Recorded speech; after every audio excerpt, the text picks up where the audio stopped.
Good morning students. आपका जो subject है एमसीएस, इसकी ऑनलाइन क्लासेस की सीरीज को आज आगे कंटिन्यू कर रहे हैं।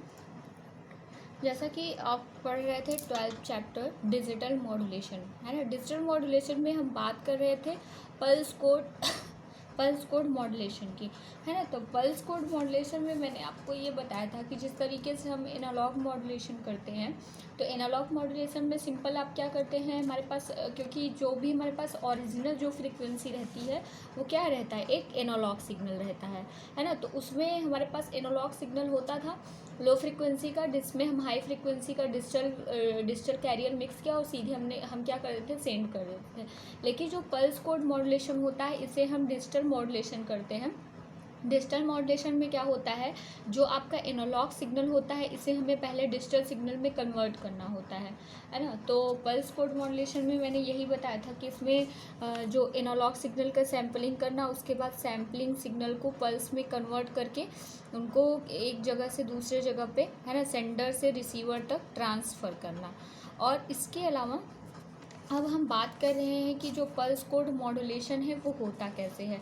बेसिक अगर आप देखेंगे तो ये आप पढ़ चुके हैं, क्योंकि आपको मैंने जब पढ़ाया था, मतलब पीसीएम मॉड्यूलेशन का प्रोसेस पूरा तो उसमें था, है ना। तो आप अगर यहाँ पे ब्लॉक डायग्राम देखिए कि हम पल्स मॉड्यूलेशन मतलब पल्स कोड मॉड्यूलेशन कैसे करते हैं।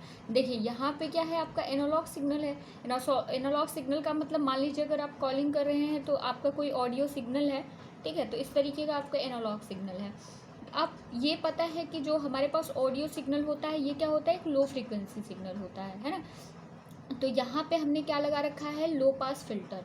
लो पास फिल्टर क्या करता है, आप बस थोड़ा थोड़ा मैं जैसे बोल रही हूँ डिफिनीसन सुनिए, ठीक है। अगर आप चाहेंगे तो ऐसे ही आप अपनी लैंग्वेज में लिख भी सकते हैं। तो जो आपकी ये प्रॉब्लम है कि हाउ विल प्रिपेयर नोट्स, तो उससे से आपको मिल जाएगा। देखिए लो पास फिल्टर का मतलब है कि ये लो फ्रीक्वेंसी को जाने देता है ना। लो जो भी लिखा रहेगा लो फ्रीक्वेंसी को क्या करेगा, जाने देगा, और हाई फ्रीक्वेंसी को क्या कर देगा, ब्लॉक कर देगा, ठीक है। तो यहाँ पे जो भी आपके सिग्नल में, है ना, मतलब आपके जो भी ओरिजिनल डेटा में अगर कोई भी हाई फ्रीक्वेंसी के कंपोनेंट उसमें नॉइज की तरह, या जिसे आप सिग्नल का डिस्टॉर्शन बोलते हैं, तो जो भी डिस्टॉर्शन होगा वो क्या होगा, यहीं पे ख़त्म हो जाएगा, और जो आपका एक लो फ्रीक्वेंसी का आपका मैसेज सिग्नल होगा वही क्या होगा, आगे ट्रांसमिट होगा। अब यहाँ पे आप क्या देख रहे हैं, सैम्पलर, ठीक है। तो सैम्पलर आपने पल्स कोड मॉड्यूलेशन में देखा हुआ था, सेम वही चीज़ है ना। एक मिनट, हाँ ये है, ठीक है। तो सैम्पलिंग में हमने बताया था कि जो सैम्पलिंग होता है, जो हमारे पास एनालॉग सिग्नल होता है उसको हम एक पार्टिकुलर टाइम ड्यूरेशन पे क्या करते हैं, उसका पल्स में कोड कर लेते हैं, ठीक है। क्योंकि आपको पता है कि एनालॉग सिग्नल में डेटा का क्या होता है, बहुत ज़्यादा वेरिएशन होता है, और डिजिटल में हमें क्या चाहिए, एक फिक्स फ्रीक्वेंसी का डीसी सिग्नल चाहिए होता है। तो हमें इसी में से क्या करना है, कुछ इसके पल्स को क्या कर लेंगे, हम काउंट कर लेंगे। तो यहाँ से हम क्या करेंगे, एनालॉग से हम क्या करेंगे, डीसी पल्स को जनरेट करेंगे। तो जो ये आपने यहाँ पे सैम्पलिंग पढ़ी है वही सैम्पलिंग आपको वहाँ पे दिया हुआ है। उसके बाद क्वांटाइज़र है ना। तो क्वांटाइजेशन भी आपने पढ़ा है कि जो पल्स कोड जब हम सैम्पलिंग कर लेते हैं, तो जो हमारे पास जो सैम्पलिंग सिग्नल होता है उसको हम क्या करते हैं, न्यूमेरिकल वैल्यू देते हैं। न्यूमेरिकल वैल्यू का मतलब क्या है, जैसे आपके पास अगर एनालॉग सिग्नल है तो ये 0 से शुरू हुआ, फिर 0, फिर 2, फिर 3, इस तरीके का हो रहा है ना जैसे। तो क्योंकि आपको क्या करना है, एम्पलीट्यूड शो कराना है, तो हम क्या करते हैं, उस डिजिटल सिग्नल की नंबरिंग कर देते हैं, जैसे हमने आपको यहाँ पे दिखाया है, ठीक है। तो यहाँ पे हम जैसे ये हमारे पास सिग्नल था, इसको हमने क्या किया, एक फिक्स वोल्टेज पे क्या कर दिया, डिसाइड कर दिया कि ये 5 वोल्ट है, ये 6 वोल्ट है, ये 7 वोल्ट है, और यहाँ पे क्या है, 8 वोल्ट मान लीजिए है। तो इस तरीके से जो भी हमारे पास सिग्नल होगा उसको हम क्या कर देते हैं, न्यूमेरिकल वैल्यू दे देते हैं। तो वो क्या होता है, क्वांटाइजेशन होता है।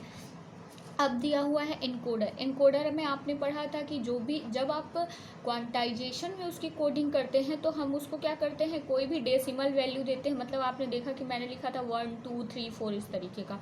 अब उसे ही हम क्या करेंगे, डिजिटल में कन्वर्ट कर देंगे। जैसे 4 है तो इसको हम क्या लिखते हैं, 4 का अगर हम बाइनरी में कन्वर्ट करें तो इसी तरीके से होता है ना, 1 1 1, मतलब 2 अगर 1 2 4 8 इस तरीके से सीरीज बनाते जाते हैं। अगर हमें 4 लाना है तो सीधे हम यहाँ पे 1 रखेंगे, बाकी को क्या कर देंगे 0 0 0। मतलब अगर हम 4 की बाइनरी लिखते हैं तो क्या आएगा 1 1 1 0 0। तो इस तरीके से जो भी हमारे पास डेसिमल वैल्यूज़ होंगी उसको हम क्या करेंगे बाइनरी में या डिजिटल वैल्यू में कन्वर्ट कर देंगे। ठीक है, तो उसके बाद आपको क्या मिल जाता है PCM सिग्नल मिल जाता है।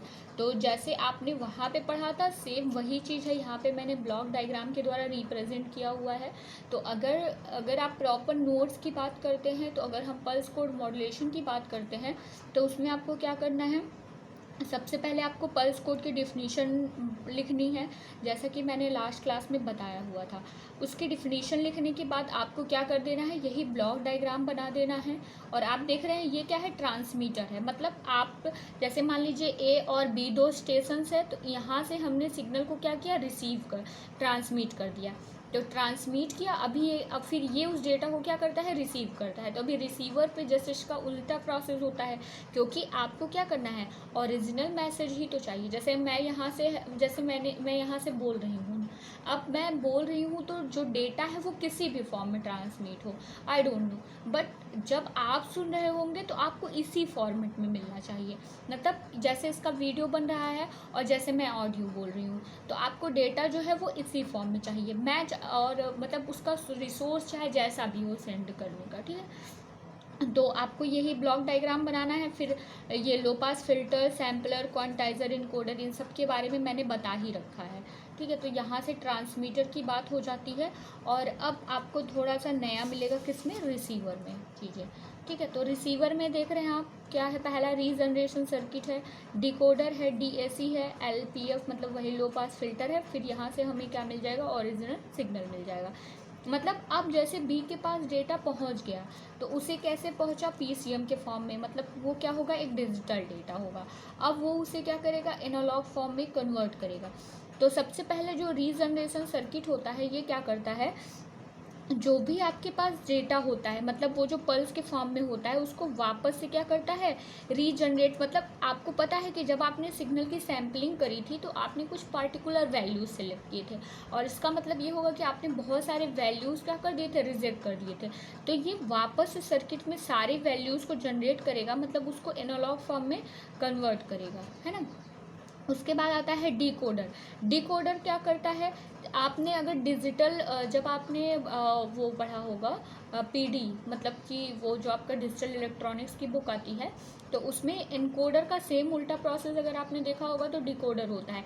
मतलब यहाँ पे आप क्या करते हैं, एनालॉग को डिजिटल मतलब जो हमारे पास डेसिमल वैल्यू होती है उसे हम बाइनरी में कन्वर्ट करते हैं, और इसके द्वारा जो हमारे पास बाइनरी वैल्यू होती है उसको हम क्या करते हैं, एनालॉग वैल्यू में या डेसिमल वैल्यू में क्या करते हैं, कन्वर्ट करते हैं। ठीक है, उसके बाद है DAC, digital to analog converter. मतलब अब क्या होगा, सेम उल्टा जाएगा। मतलब हमें क्या, जैसे हमने वहाँ को पे 4 को क्या लिखा था 100, अब हमें यहाँ से क्या मिल रहा है 100 मिला। अब इस 100 को हम जब इसे देंगे तो ये क्या करेगा, 4 को जनरेट करेगा। फिर सिंपल लो पास फिल्टर, क्योंकि आपको पता है कि आप ट्रांसमिट करने के लिए आपने उसमें कोई कैरियर मिक्स करा होगा हाई फ्रिक्वेंसी का, तो लो पास फिल्टर क्या करेगा, उस हाई फ्रिक्वेंसी को ब्लॉक कर देगा, और जो आपका ओरिजिनल आइडियो सिग्नल है उसको क्या करेगा, वापस से ट्रांसमिट कर देगा। तो यहाँ पे मैंने अभी इस ब्लॉक डायग्राम को सिंपली आपको बताया है। नेक्स्ट क्लास में मैं इसके बारे में आपको डिटेल लिख कर दे दूँगी। And please I just request to all of you that कि आप लोग जैसे जैसे 1 बाय 1 टॉपिक्स में पढ़ाती जा रही हूँ, प्लीज़ क्लियर करते जाइए।